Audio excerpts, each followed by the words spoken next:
वहां जाकर के इन तीनों मंत्रों का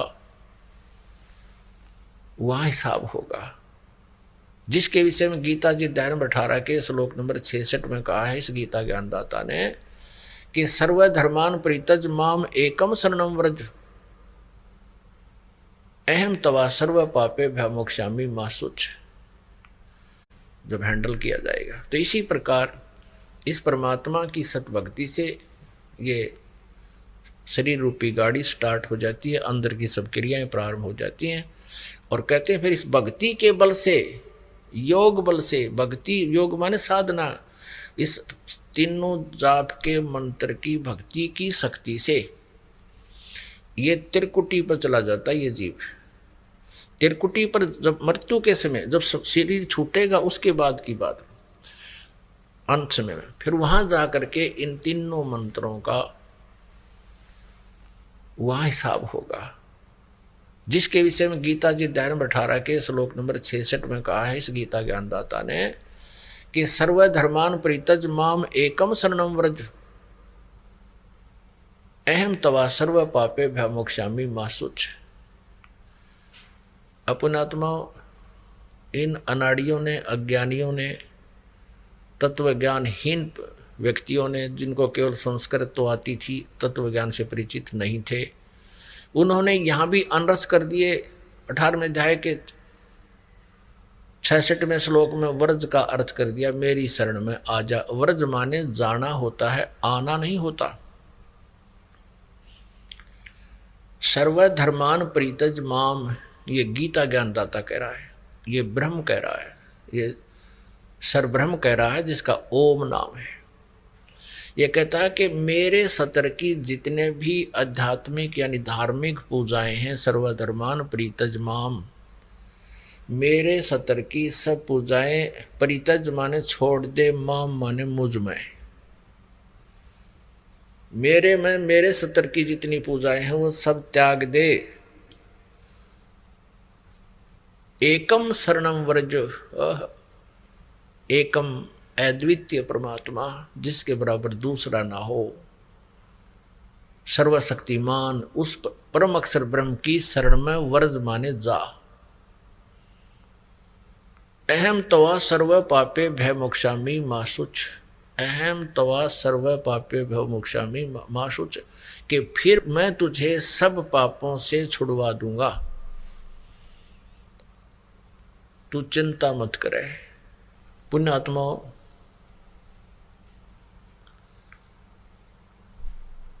अब जैसे ओम तत् सत, इस 3 मंत्र के जाप की कमाई से परमात्मा प्राप्ति होगी।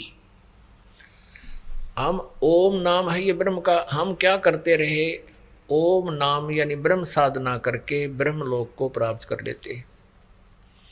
ब्रह्मलोक के अंदर इस काल ने बहुत बड़ा छल किया हुआ है। उस ब्रह्मलोक को डिवाइड किया है 5 हिस्सों में। एक तो महा इंद्र बना दिया, जो अच्छी आत्माएं होती हैं वो अपने पुण्य के आधार पर वहां का राजा बन जाता, कंट्रोलर, मैनेजमेंट करने वाला। और भी अच्छी पुण्य आत्माएं हैं तो उनके लिए उस रेस्टोरेंट को विभाजित कर रखा है, उस स्वर्ग को, स्वर्ग कहो चाहे रेस्टोरेंट कहो, जहां प्राणी अपने पुण्यों का, अपनी पूंजी का ही नाश करता है और वहां की सुविधाएं प्राप्त कर लेता है। इस काल ने उसको डिवाइड किया हुआ है।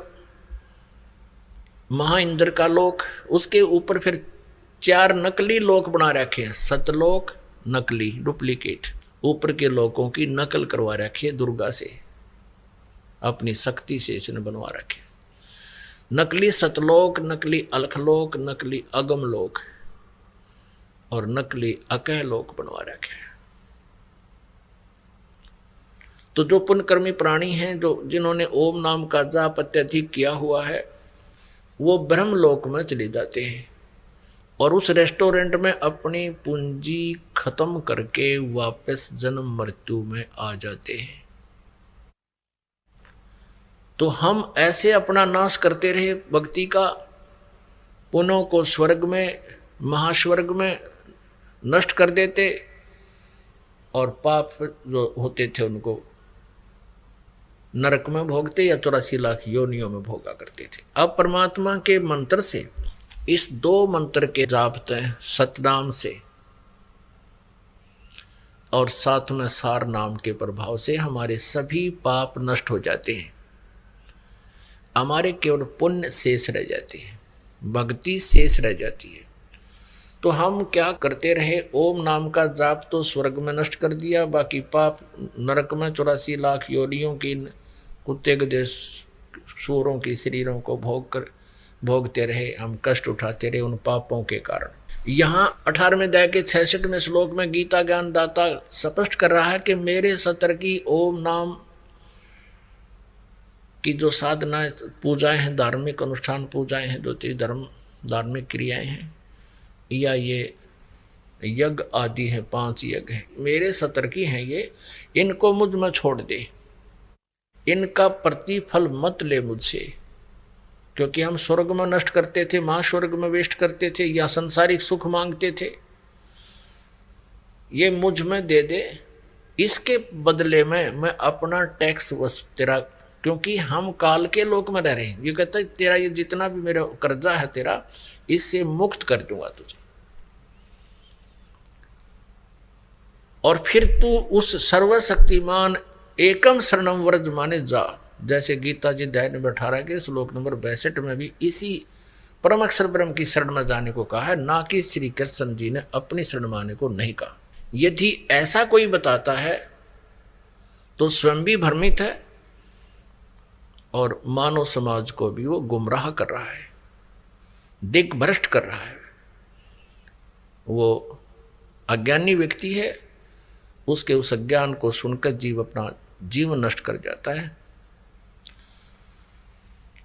तो यहाँ गीता जी अध्याय नंबर 18 के श्लोक नंबर 66 में कहा कि मेरी सब प्रकार की पूजाओं को मुझ में छोड़कर उस सर्वशक्तिमान शरण की शरण में जा, फिर मैं तुझे यहाँ कुत्ते गधे सुअर नहीं बनाऊंगा, अपनी कैद में नहीं रखूंगा, तुझे बरी कर दूंगा। सीधी सी बात है। अब हम क्या करेंगे, जैसे 8वें अध्याय के 8, 9, 10 में यही स्पष्ट किया है कि जो उस सच्चिदानंद घन ब्रह्म की साधना करता है, परम अक्षर ब्रह्म की पूजा करता है, उस 3 मंत्र के जापता है, अंत समय में वो भी भक्ति के योग बल से, भक्ति की शक्ति से, इस मंत्रों की कमाई से वो त्रिकुटी में पहुंच जाता है। त्रिकुटी में जाकर के वहाँ पूरा अकाउंट होता है, वहाँ इस काल का हेड ऑफिस है, वहाँ परमात्मा उनको पूर्ण गुरु के रूप में होते हैं। और ओम नाम के जाप की कमाई इस काल के एक न्यायाधीश बना रखे, स्वयं सामने नहीं आता, इसने एक चीफ जस्टिस बना रखा है जिसको धर्मराज बोलते हैं। उसके ऑफिस में जाके परमात्मा इस दास के रूप में अपनी सतभक्ति करने वाली आत्मा के साथ जाएगा। और जैसे वकील होते हैं जो कोर्ट में जाकर के अपने क्लाइंट की सारी वो बताते हैं कि ये क्या चाहता है, ये क्या कहना चाहता है, ऐसे परमात्मा गुरु रूप में जाएंगे और कहेंगे ले तू अपने ओम नाम की कमाई रख और कैंसिल कर इसको बरी कर यहाँ से। जैसे कोर्ट ने जुर्माना कर रखा हो और उसको नहीं भरने पर उसको सजा दे देते हैं, तो कहते हैं जुर्माना लो और बरी करो, वो बरी कर देते हैं। तो ये कहता है ऐसे ही सर्वधर्मान परित्यज माम एकम शरणम व्रज, मेरे सतर की सब धार्मिक पूजाओं को मुझ में छोड़कर तो उस सर्वशक्तिमान परम अक्षर ब्रह्म की शरण में व्रज माने जा। फिर अहम तवा सर्व पापे भय मोक्षामी, मैं तेरे को जो कर्जा तेरे को जुर्माना किया उससे मैं मोक्ष कर दूंगा। या कुत्ते गधे सूर बनाकर तंग करता था, दंड देता था, पाप कर्म भुगवाता था, कहता मैं उससे तुझे बरी कर दूंगा। तो ये है इसका वास्तविक अर्थ 18वें अध्याय के 66वें श्लोक का और 18वें अध्याय के 62वें श्लोक का। अब फिर क्या होगा, जैसे वो जो तत् मंत्र का और सत मंत्र की कमाई, जो ओम और तत् ये 2 अक्षर का मंत्र है। ओम ब्रह्म का है, तत् ये पर ब्रह्म का है, अक्षर पुरुष का है। गीता जी अध्याय नंबर 15 के श्लोक नंबर 16 और 17 में जो 3 प्रभु बताए हैं, 3 पुरुष बताए, तो उसमें जो अक्षर पुरुष है उसका मंत्र है ये तत्। इस तत् मंत्र की जो कमाई गुप्त होगी वो ओम तत्सत ये नहीं। और हरि ओम इसका ला दिया तो बिल्कुल गलत हो गया सारा ही काम। ओम तत्सत भी बोलना गलत है, ऐसा जाप नहीं है। इसकी विधि भी 3 प्रकार से है, त्रिविध समर्था है। तो उस तत् मंत्र की जो कमाई है वो हमने इस अक्षर पुरुष को देनी है, क्योंकि इसके 7 शंख ब्रह्मांडों से हमने पार होके जाना है। या सब ने अपनी अपनी जुरिडिक्शन बना रखी है, सीमा बना रखी है, और सब ने अपने टैक्स लगा के काम चलाते हैं। यहाँ सब का यही व्यवस्था है। यहाँ का राजा भी ऐसे ही जनता से टैक्स लेकर ही अपना गुजारा और व्यवस्था सेना वगैरह करता है, और उनके देश से आने जाने का भी कोई व्यवस्था करता है तो वहाँ का भी वो चार्ज लेते हैं। ऐसे ही इस अक्षर पुरुष के 7 शंख ब्रह्मांडों से हम पार करके जाएंगे तो वो जो तत्व मंत्र की कमाई इसको दे देंगे। अब वो सत मंत्र रहा, वो जिसको सार नाम भी कहते हैं। इस सार नाम की कमाई से, सत मंत्र की कमाई से हम भंवर गुफा पार करके सतलोक में पहुंच जाएंगे। 12वां द्वार पार कर जाएंगे, 12वें द्वार पर हम पहुंचेंगे और वहां परमात्मा सतपुरुष वो परम अक्षर ब्रह्म प्राप्त होगा, जहां जाने के बाद फिर लौटकर प्राणी कभी वापस नहीं आता, संसार में नहीं आता। अभी तक हमें केवल 10 द्वारों की ही जानकारी दी गई थी। 10वां द्वार अंतिम माना जाता था। ये वेद ज्ञान था, इन 4 वेदों का ज्ञान था। इन 4 वेदों में इनकम्प्लीट नॉलेज है, इनकम्प्लीट स्पिरिचुअल नॉलेज है, अधूरा आध्यात्मिक ज्ञान है। और इन 4 वेदों का ही कोड वर्डों में संक्षिप्त ज्ञान जो है श्रीमद् भगवत गीता में है। तो श्रीमद् भगवत गीता जी अध्याय नंबर 4 के श्लोक नंबर 34 में ऑप्शन छोड़ दिया है कि तू उस तत्व ज्ञान को तत्वदर्शी संतों से समझ, और वही उस परमात्म तत्व की जानकारी देंगे। इससे भी सिद्ध है कि गीता ज्ञान इनकम्प्लीट है, लेकिन गलत नहीं कह सकते, अधूरा है। और ऐसे ही 4 वेदों का सारांश ये है ही। यजुर्वेद अध्याय नंबर 40 के श्लोक नंबर 10 से लेकर 13 में ये वेद ज्ञान दाता वही है जो गीता ज्ञान दे रहा है, ये ब्रह्म है। ये 40वें अध्याय के 15वें श्लोक में कहता है कि वायु अनिलम अमृतम अथिदम भस्मांतम शरीरम ओम कर्तु समर कल्वे समर और कर्तुम समर। और यजुर्वेद 40वें अध्याय के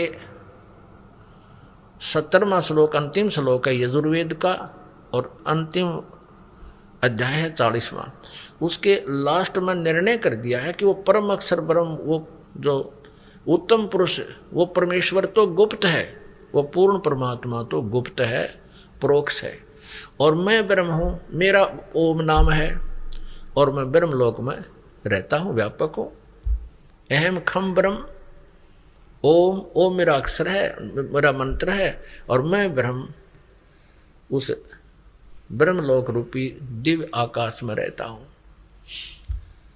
श्री देवी भागवत में 7वें स्कंद में गीता प्रेस गोरखपुर से प्रकाशित 562-63 पृष्ठ पे स्वयं दुर्गा जी कहते हैं, हिमालय जी को ब्रह्म के बारे में जानकारी देते हुए कहते हैं उसका ओम नाम है, और उस ओम नाम के जाप से तू ब्रह्मलोक प्राप्त होगा। अन्य कोई पूजा मत कर, सब साधनाएं छोड़ दे। अपने सतर की देवी जी कहती है मेरी पूजा भी त्याग कर, केवल उस ओम का जाप कर, फिर तू ब्रह्म को प्राप्त होगा, और वो ब्रह्मलोक रूपी दिव्य आकाश में रहता है। वह ब्रह्म ब्रह्मलोक रूपी दिव्य आकाश में स्थित है।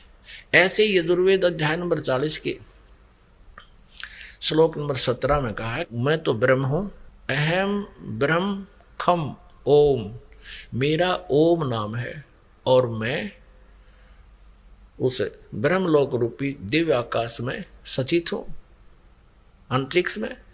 और वो परमात्मा तो पूर्ण परमात्मा तो प्रोक्ष है, गुप्त है, ये नहीं जानता उसके विषय में। तो इसलिए 40वें अध्याय के 15वें श्लोक में कहा कि ओम कर्तु समर कल्वे समर कर्तुम समर यदि मेरी साधना करनी है तो ओम नाम का जाप काम करते करते सिमरण करना। जैसे श्रीमद् भगवद गीता अध्याय नंबर 8 के श्लोक नंबर 7 में कहा कि अर्जुन तू युद्ध भी कर, मेरा सिमरण भी कर। यानी युद्ध से कठिन काम कोई नहीं हो सकता। और उसमें भी कहता सिमरण करना, भूलना नहीं इसको। तो ऐसे वेद बता रहे हैं, यजुर्वेद 40वें अध्याय का 15वां श्लोक, ओम कर्तु समर किलवे समर और कर्तुम समर। ओम नाम का जाप काम करते करते सिमरण कर, विशेष कसक के साथ सिमरण कर, और मनुष्य जीवन का प्रथम कर्तव्य जान के इसका सिमरण कर, यानी इस कसक से कर। तो इसे 2 बात तो ये सिद्ध होगी। अब जो दास लाना चाहता है सारे विवरण को, 40वें अध्याय के 10 से लेकर 13 श्लोकों में कहा है कि कोई तो कहता है उस परमात्मा को कि वो उत्पन्न नहीं होता, यानी निराकार है। कोई कहता है वो अवतार धार कर आता है, वो उत्पन्न होता है, वो साकार है। तो इसमें बताया है कि इस साकार और निराकार की, उस परमात्मा की यथार्थ जानकारी भी वो तत्वदर्शी संत बताते हैं, वो उनसे सुनो। और ऐसे ही कहा कि कोई तो जिसने अक्षर ज्ञान हो गया किसी भी भाषा विशेष का, तो उसको विद्वान कह देते हैं, और जिसको अक्षर ज्ञान नहीं है उसको अविद्वान कह देते हैं। विद्वान और अविद्वान की परिभाषा भी वो तत्वदर्शी संत ही बताएंगे, उनसे सुनो। इससे सिद्ध है कि वेद ज्ञान भी इनकम्प्लीट है। तो वेद ज्ञान भी इनकम्प्लीट है, कंप्लीट नॉलेज नहीं है, स्पिरिचुअल नॉलेज नहीं है, यानी पूर्ण अध्यात्म ज्ञान नहीं है। और वही ज्ञान चारों वेदों का श्रीमद् भगवत गीता में है। तो ये भी इनकम्प्लीट नॉलेज है, स्पिरिचुअल नॉलेज है, ये कंप्लीट नॉलेज नहीं है, अखिलम नहीं है, अखिलम अध्यात्म नहीं है ये। तो इसलिए इन चारों वेदों में केवल ब्रह्म तक का ज्ञान रहा है, और उसके बाद तत् और सत जो मंत्र हैं इनकी जानकारी सूक्ष्म वेद में है, जो परमात्मा सच्चिदानंद घन ब्रह्म कबीर देव जी की कबीर वाणी में वर्णित है, जो इस दास के समझ में आई है। क्योंकि उस ज्ञान को समझना, पहले तो ये 4 वेद ही समझ में नहीं आए, इनका आज तक ये अक्षर के संस्कृत के ज्ञाताओं को नहीं समझ में आया। तो यहाँ जो प्रसंग चल रहा है, तो उसी प्रकार फिर ये सूक्ष्म वेद जो है कबीर वाणी, ये कबीर पंथियों के समझ में नहीं आई आज तक। इस दास के ऊपर कृपा की परमेश्वर ने, और इसको उन्होंने कृपा करके इस दास को समझाया। नहीं तो उस परमात्मा के जब 4 वेद ना समझ मारे जिसके, तो ये सच्चिदानंद घन ब्रह्म की वाणी किसके समझ में आवेगी। तो अब इस परमात्मा के जो सूक्ष्म वेद के अंदर 4 वेदों का, 18 पुराणों का, इन उपनिषदों का और श्रीमद् भगवद गीता का भी ज्ञान है, और इससे अलग भी ज्ञान है। ये कंप्लीट स्पिरिचुअल नॉलेज है, ये पूर्ण अध्यात्म ज्ञान है। अब पुण्यात्माओं, अब जो आज का जो सत्संग प्रारंभ हुआ था जिस विषय पर कि ये पुण्यात्माएं जो मानव शरीर प्राप्त करके परमात्मा की खोज में लगे हैं, वे विशेष पुण्यकर्मी प्राणी हैं। वैसे तो जिनको मानव शरीर प्राप्त होता है वे पुण्यात्मा हैं। उनसे भी जैसे कहते हैं ना,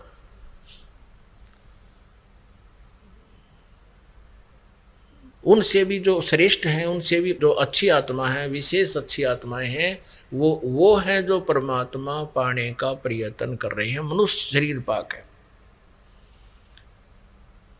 और वो फिर जाते हैं जैसे प्यासा घूमता है